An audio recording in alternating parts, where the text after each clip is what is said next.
પરિસ્થિતિ જે રીતે ઉદ્ભવે છે એવી રીતે લઈને એનર્જી બચાવવા માટે કરકસર પગલાં લેવા માટે જે સૂચનો પ્રાપ્ત થયા છે આ સૂચનોના ભાગના અનુરૂપમાં જિલ્લા વહીવટીતંત્ર દ્વારા તમામ ફિલ્ડ ઓફિસર્સને સૂચના આપવામાં આવી છે કે ફિલ્ડમાં જે છે આપણે ઇંધણની બચત થાય અને એનર્જી સેવિંગ ઉપર ખાસ પગલાં લેવામાં આવે. સાથે સાથે એવું પણ સૂચના આપવામાં આવી છે કે આજની જે આરઓ મિટિંગ છે જે કલેક્ટર કચેરી ખાતે છે ત્યાં પ્રથમ વખત આપણે બધાને ડિજિટલી જોઈન કર્યા છે. નોર્મલી આપણી પ્રથા છે કે આપણે ફિઝિકલી તમામને બોલાવતા હોઈએ છીએ, લેકિન આ કરકસર પગલાંની ભાગરૂપમાં આજે આરઓ મિટિંગમાં તમામ ફિલ્ડ ઓફિસર્સને ઓનલાઈન હાજર રહેવાની સૂચના આપવામાં આવી છે, જેથી આપણા ઇંધણની બચત થઈ શકાય.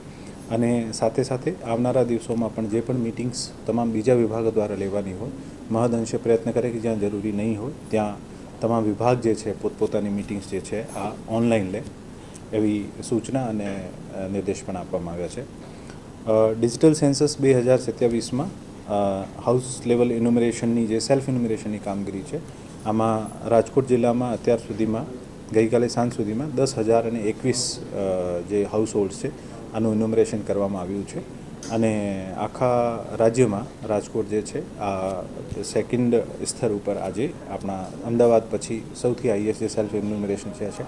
આ તમામ મીડિયાના મિત્રોનો પણ ખૂબ ખૂબ આભાર કે આપ લોકોએ આ માહિતીને દરેક ઘર સુધી પહોંચાડવાનું પ્રયત્ન કર્યો છે, જેથી રાષ્ટ્ર નિર્માણની આ કામગીરી છે આમાં આપણે ખૂબ સારી રીતે કામગીરી કરી રહ્યા છે. મારી અપીલ તમામ રાજકોટના નગરજનોને છે કે વધુમાં વધુ se.census.gov.in પોર્ટલ ઉપર જઈને પોતાનું સેલ્ફ ઇન્યુમરેશન કરે અને એક 16 ડિજિટની જે એચથી શરૂ થતી આઈડી છે આઈડી સાચવીને રાખે. જ્યારે પણ આપણા ઘરે ઇન્યુમરેટર્સ આવશે, ગણતરીદારક આવશે, ત્યારે આ લોકોને બતાવવાની રહેશે, જેથી આ લોકો આ કામગીરીને ઝડપથી પૂર્ણ કરી શકાય.